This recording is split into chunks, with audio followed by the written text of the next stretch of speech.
नमस्कार दोस्तों, स्वागत है आपका डेली करंट अफेयर्स में। दोस्तों, आज की वीडियो में हम डिस्कशन करने वाले हैं 8 नवंबर 2025 के सभी महत्वपूर्ण करंट अफेयर्स के बारे में। तो चलिए आज की वीडियो शुरू करते हैं। तो फर्स्ट क्वेश्चन है, हाल ही में king Hamad lecture and conference on the future of international commercial courts में भारत का प्रतिनिधित्व किसने किया है? तो भारत का प्रतिनिधित्व किया है यहाँ पे अर्जुन राम मेघवाल ने। तो वन का राइट आंसर होगा ऑप्शन सी। तो पढ़ते हैं इस क्वेश्चन को डिटेल्स में।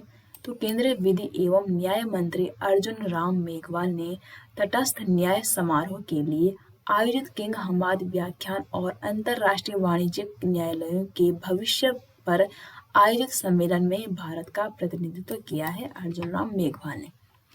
और ये आयोजन कब से कब तक हुआ? तो ये आयोजन 5 से 6 नवंबर 2020 को बहरीन में हुआ था। और इस सम्मेलन का आयोजन बहरीन के न्याय, इस्लामी मामलों और धर्मस्व मंत्रालय के तत्वाधान में अंतर्राष्ट्रीय विवाद समाधान परिषद यानी कि IDRC द्वारा किया गया था ये सम्मेलन आयोजित। नेक्स्ट क्वेश्चन है, भारत ने किस अंतर्राष्ट्रीय सम्मेलन में अपनी अपडेटेड राष्ट्रीय जैव विविधता रणनीति और कार्य योजना 2024 से 30 यानी कि NBSAP, जिसका फुल फॉर्म है national biodiversity strategy and action plan 2024 to 30 प्रस्तुत की है?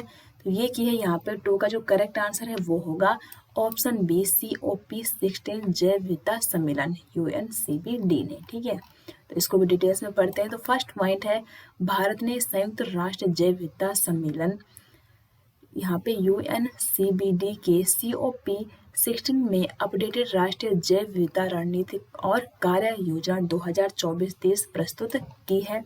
और सम्मेलन का आयोजन यहाँ पे 2024 में काली कोलंबिया में हुआ था। और यह रणनीति भारत की जैव विविधता संरक्षण के प्रति प्रतिबद्धता को दर्शाती है।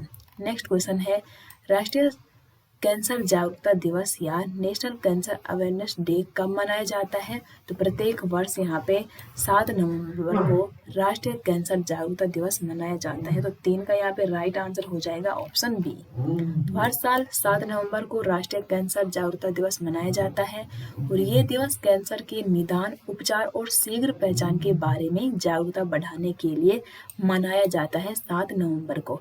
इसकी शुरुआत कब हुई थी? तो भारत में वर्ष 2014 से हर साल 7 नवंबर को यह दिवस मनाया जा रहा है। तो पहली बार मनाया गया था 2014 को। तो यह दिवस वैज्ञानिक मैरी क्यूरी की जयंती के अवसर पर मनाया जाता है। मैरी क्यूरी कौन थी? तो ये एक नोबेल पुरस्कार विजेता वैज्ञानिक थी जिन्होंने रेडियम और पोलोनियम की खोज की थी उनके बर्थ एनिवर्सरी पे, इसलिए हर साल 7 नवंबर को अब राष्ट्रीय कैंसर दिवस मनाया जाता है, राष्ट्रीय कैंसर जागरूकता दिवस। ठीक है, और उन्हें कैंसर उपचार के लिए रेडियोथेरेपी के विकास में महत्वपूर्ण योगदान भी दिया था। किसने? मैरी क्यूरी ने।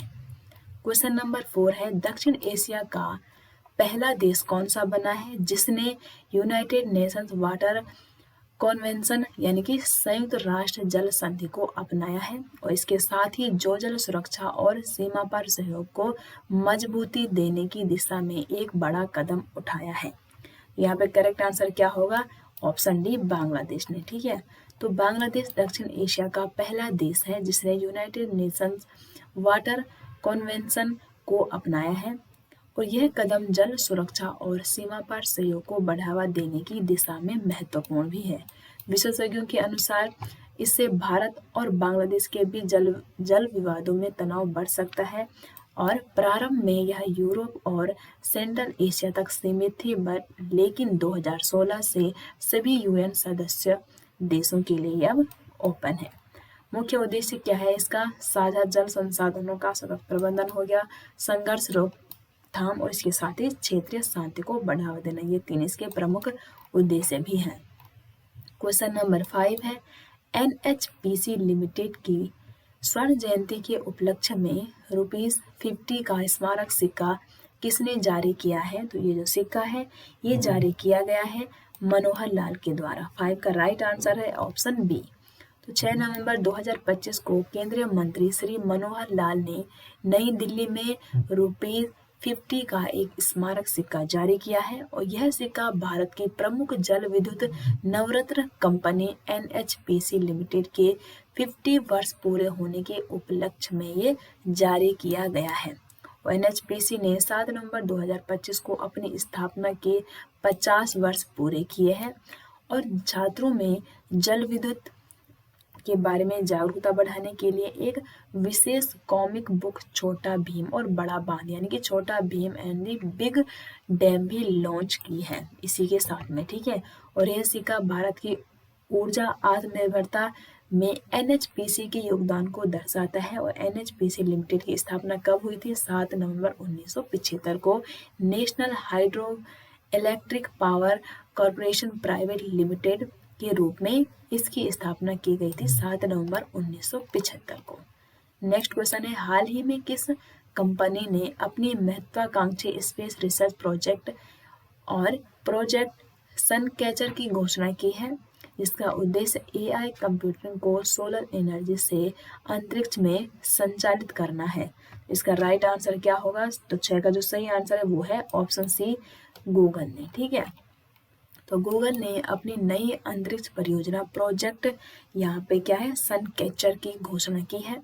इसका उद्देश्य क्या है? इसका उद्देश्य है यह पता लगाना कि भविष्य में आर्टिफिशियल इंटेलिजेंस की कंप्यूटिंग को सोलर एनर्जी से सीधे अंतरिक्ष से संचालित किया जा सकता है या नहीं, ये इसका उद्देश्य है।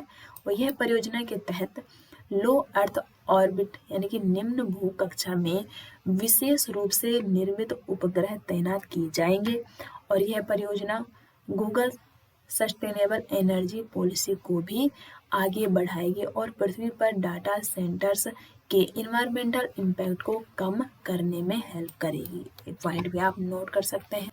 और आज की वीडियो का लास्ट क्वेश्चन है यहाँ पे, हाल ही में भारतीय नौसेना या इंडियन नेवी में शामिल किया गया सर्वेक्षण पोत इच्छा किस कंपनी द्वारा निर्मित है? तो किस कंपनी द्वारा निर्मित है? तो इसका सही आंसर है option B, Garden Reach Ship Builders and Engineers Limited, ठीक है।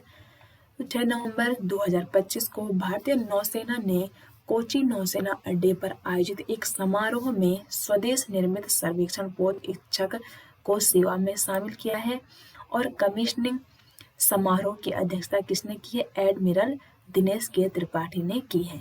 और इस पोत का निर्माण garden Reach Ship Builders and Engineers limited Kolkata द्वारा किया गया है और इच्छक में आत्मनिर्भर भारत के तहत 80% से अधिक स्वदेशी घटक इसमें शामिल हैं।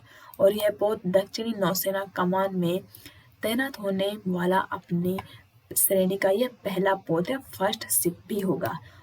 इच्छक जो शब्द है इसका संस्कृत में अर्थ क्या है? इसका अर्थ है संस्कृत में मार्गदर्शक या गाइड, ठीक है। तो ये थी दोस्तों आज की वीडियो। उम्मीद करते हैं आपको ये वीडियो पसंद आई होगी। वीडियो पसंद आती है तो वीडियो को लाइक करें, शेयर करें, कमेंट करें। मिलते हैं आपको एक नई इंटरेस्टिंग वीडियो के साथ, तब तक के लिए आप सभी का बहुत बहुत धन्यवाद।